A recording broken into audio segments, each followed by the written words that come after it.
తండ్రి 51 కృతజ్ఞతగా చదువుకున్నాం. దేవా, నీ కృప చొప్పున నన్ను కరుణింపుము, నీ వాత్సల్య బాహుల్యం చొప్పున నా అతిక్రమము తుడిచివేయుము.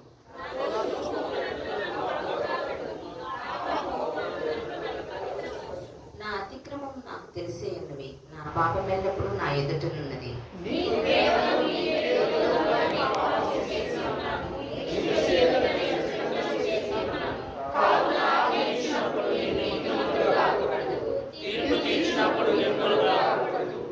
నేను పాపంలో పుట్టిన వాడను, పాపంలోనే నా తల్లి నన్ను గర్భము ధరించెను.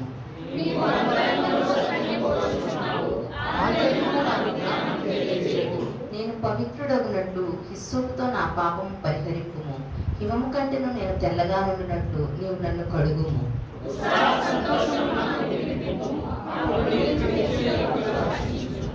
నా పాపములకు విముఖుడవు కమ్ము, నా దోషములన్నిటినీ తుడిచివేయుము.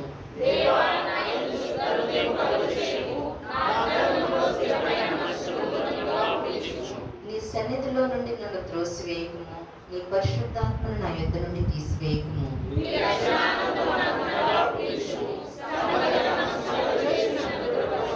అప్పుడు అతిక్రమం చేయవారికి నీ త్రోవను బోధించెదను, పాపులను నీ తట్టు తిరుగుదురు.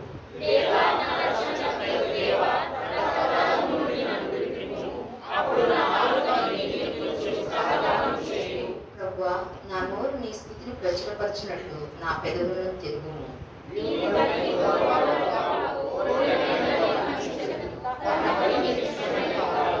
విరిగిన మనసే దేవునికి ఇష్టమైన బలుడు.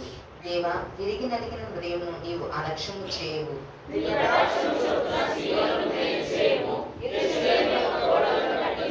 చివరి వాక్యం అందరం కలిసి చదువుకున్నాను.